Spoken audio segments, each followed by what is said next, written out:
안녕하세요. 생활불교의 도각입니다. 우리 불자님들 여러 가지 기도를 많이 하십니다. 사정에 따라서 지장기도를 하시는 분이 있고 또 관음기도를 하시는 분이 있고 또 신중기도도 하신 분이 있습니다. 각자가 나름대로 다 소원이 있지요. 꼭 이루어야 될 그런 일들이 있습니다. 자식들이 시험을 앞두고 있던가 안 그러면은 본인이 또 이 영가장애에 또 시달리다 보면은 기도를 하게 되고 또 가정이 편안하게 무탈하게 해달라고 기도를 하는 분도 있습니다. 어떤 분들은 내가 이런데 어떤 기도를 해야 할까요? 하고 묻는 경우가 많이 있습니다. 각자의 사정에 따라서 기도를 하게 되죠. 방금 이야기했다시피 여러 가지 뭔가 소원을 이루고자 할 때는 관음기도를 많이 하게 됩니다. 가장 무난하고 누구든지 쉽게 할 수 있는 기도가 관음기도입니다. 그리고 또 지장기도가 있죠. 지장기도는 말 그대로 지장보살님은 지옥 중생을 제도하는 그런 보살이죠. 그러다 보니까 영가장애에 대해서 또 많이 기도를 합니다. 본인이 됐든 가족이 됐든 영가장애가 있을 때는 또 지장기도를 많이 하게 되죠. 근데 이 기도를 하다 보면은 때로는 잘 될 때가 있습니다.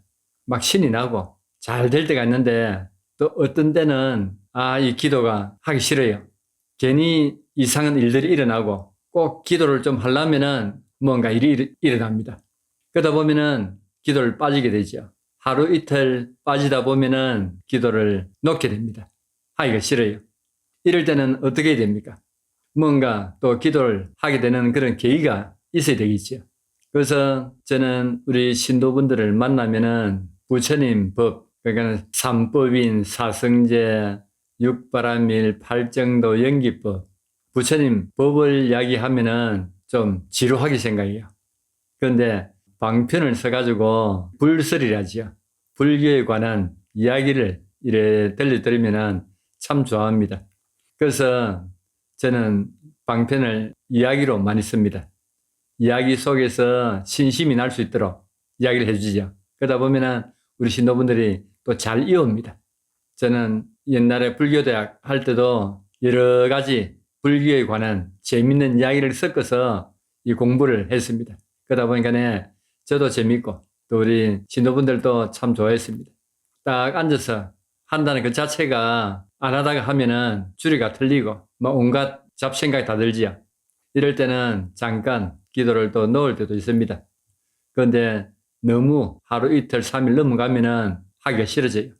그리고 또 중요한 것은 우리 불자님들이 기도 중에 고기를 먹어야 될지 말아야 될지 또 많이 궁금해합니다. 근데 우리 제가 불자님들은 굳이 가릴 필요는 없습니다. 고기도 살색만 안 하면은 그냥 드셔도 됩니다. 드시고 기도에 임할 때는 씻으시고 깨끗한 그런 몸으로 기도에 임하시면 됩니다. 너무 출가 수행자들처럼 엄격하게 뭐 할 필요는 없습니다. 그래서 오늘은 우리 불자님들이 기도를 하시면서 한 번씩 마장이 올 때 그때는 잠깐 쉬게 됩니다. 그래서 제가 깨름을 피우지 말도록 신심을 좀 불러일으키도록 하겠습니다.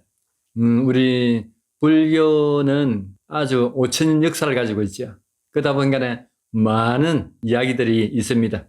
산에 관한 이야기도 많고 불상에 대해서도 이야기가 많고 더군다나 우리 부처님께서 84,000 법문을 하시죠. 그 내용이 아주 방대합니다. 맨날 며칠 몇 년을 걸려도 이야기를 해도 끝이 없지요. 근데 우리가 잘 아는 그런 또 이야기가 재미있어 합니다. 우리가 그렇잖아요. 노래도 처음 듣는 노래는 잘 안 합니다. 근데 내가 아는 노래가 나오면은 흥얼거리면서 따라하게 되잖아요. 또 듣기도 좋고.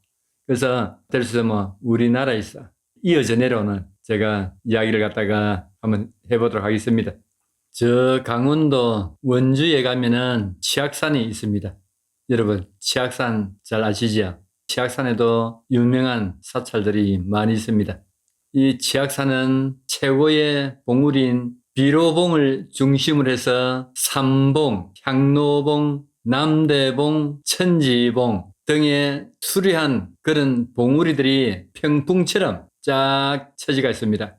아주 아름다운 그런 산이죠. 치악산의 원래 이름은 적악산이라 했습니다.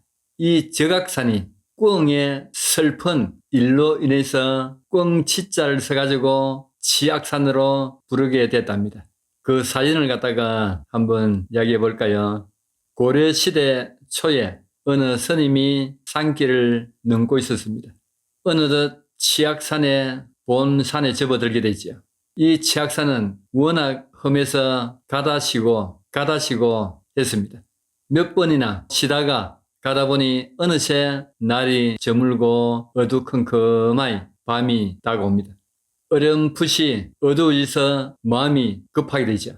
발길을 재촉합니다. 더 어둡기 전에 이 산을 넘어가야 되는데 스님은 걱정이 앞서기 시작합니다. 한참을 걸어가고 있는데 어디선가 꿩이 우는 소리가 들립니다. 우는 소리인지 비명인지 소리가 들리죠. 가만히 스님이 그 소리를 듣고 있자니 이 꿩이 아주 절규하듯이 쫓기는 그런 울음소리로 들렸습니다. 스님은 갈 길이 바빴지만은 그래도 미물이 뭔가를 갖다가 도와달라는 그런 애처로운 이 소리가 들리는데 지나칠 수가 없었습니다. 그래서 이 스님은 꿩이 울음소리가 나는 곳으로 가봤지요. 꿩이 두 마리가 나무 위에서 푸드득거리면서 앞으로 뒤로 날고 있었습니다. 그리고 가만히 보니 나무 가지에서는 꿩 집이 있었는데 꿩 새끼들이 이 큰 구렁이가 꿩 새끼들을 잡아먹기 위해서 혀를 날름거리고 있었습니다. 그리고는 이 스님은 가만두면은 이 구렁이가 꿩 새끼들을 갖다가 잡아먹을 것 해가지고 엉뱃길에 돌을 들고 그 뱀을 향해서 던졌습니다. 나무 가지에서 뱀이 떨어지겠지요. 그리고는 다시 돌을 주어서 뱀을 때려서 죽였습니다. 그리고는 이 꿩들은 큰 위기를 모면하게 됐죠. 어미꿩인 듯한 꿩 두 마리가 스님에게 고맙다고 인사라도 하는 양 하늘을 몇 바퀴를 돌고 있었습니다. 그렇지만 스님의 마음은 아주 무거웠습니다.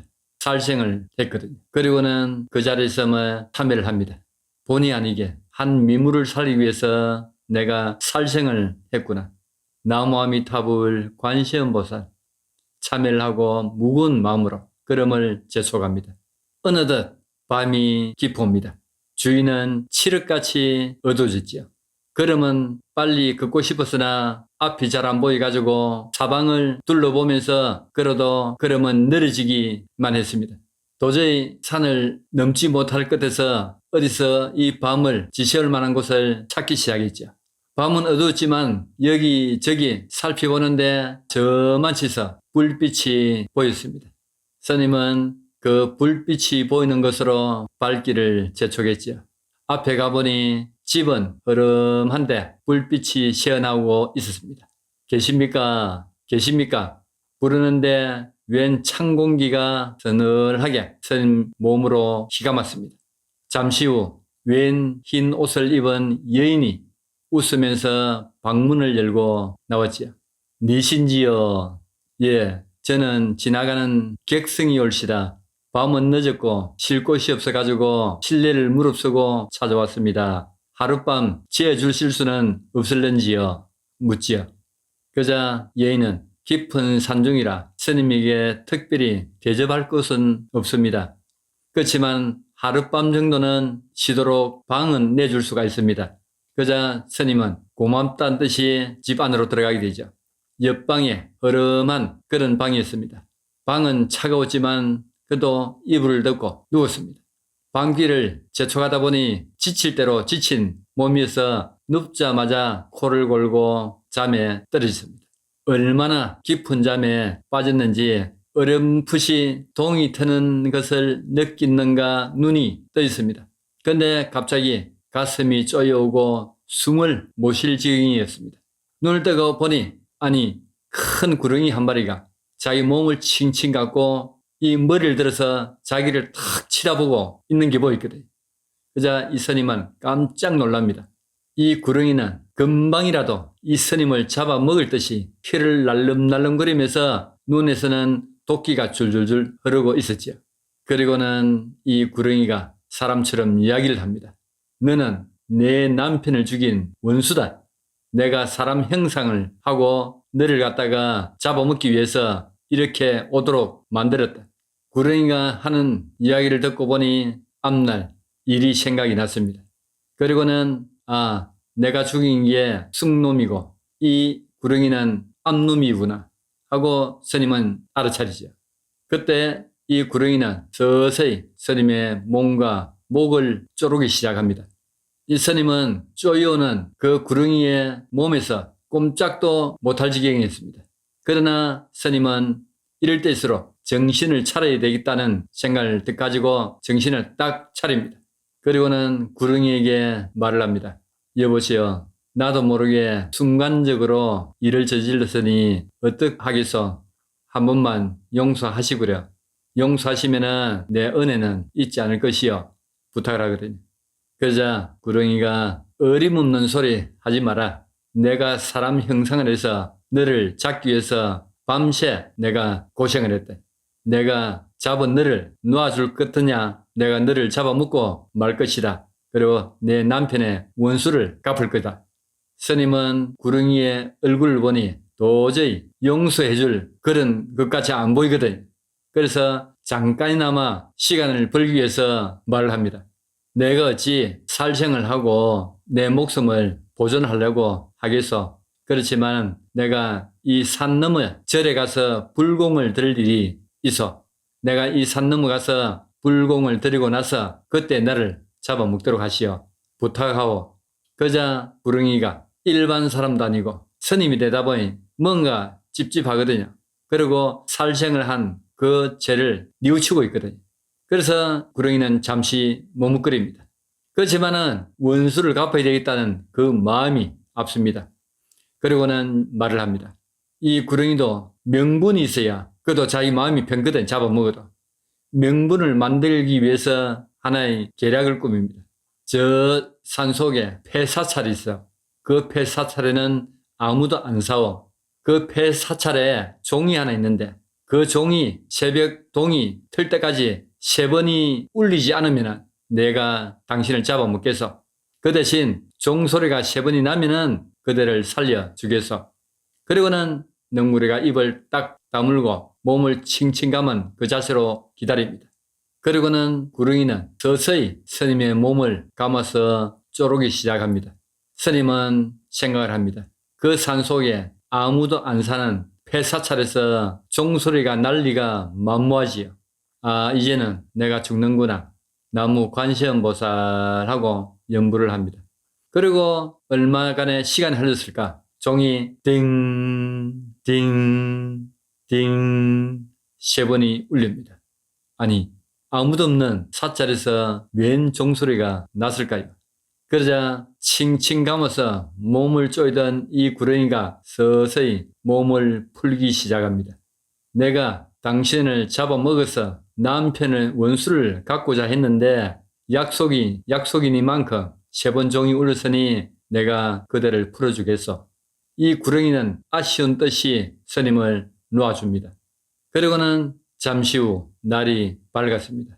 스님은 도저히 이해가 되지 않아 그 산속의 사찰로 가봅니다. 종은 그대로 녹이스레가 매달려 있었고 종 밑에 보고는 스님이 깜짝 놀랍니다.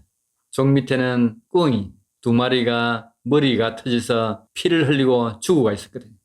이 꿩 2마리는 앞날 스님이 길을 가다가 꿩 새끼들이 구렁이에게 잡히 먹을 찰나에 구해주었던 그 꿩들의 엄마, 아빠 꿩들이었다는 것을 스님은 알게 됩니다. 이럴 수가. 미물도 은혜를 갖다가 갚는구나. 이런데 어떻게 살생을 갖다가 함부로 한단 말인가.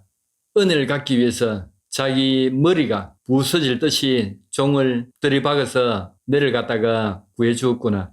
스님은 하염없이 눈물이 흐릅니다. 2마리의 꿩을 양지 바른 곳에 묻어주고 연부를 해줍니다. 그리고 이 스님은 꿩들이 죽은 그 자리에 다시 절을 세우게 되죠. 그 절이 아주 유명한 상원사입니다. 강원도 원주 하면은 상원사죠. 그 후에 꿩들을 갖다가 넋을 기리주기 위해서 적악산을 갖다가 꽁치자를 써서 치악산으로 부르게 됐답니다. 우리 불자님들 치악산에 가시면은 상원사 한번 들려보십시오. 그리고 그 옛날에 그 꽁들의 이 아이가 슬프게 얽혀있는 이 치악산 아주 아름다운 명산입니다. 한번 등산도 한번 해보시기 바랍니다. 자, 우리 불자님들 하시는 기도 다시 한번 들고 열심히 해보도록 합시다. 모두 건강하시길 바라면서 마치겠습니다.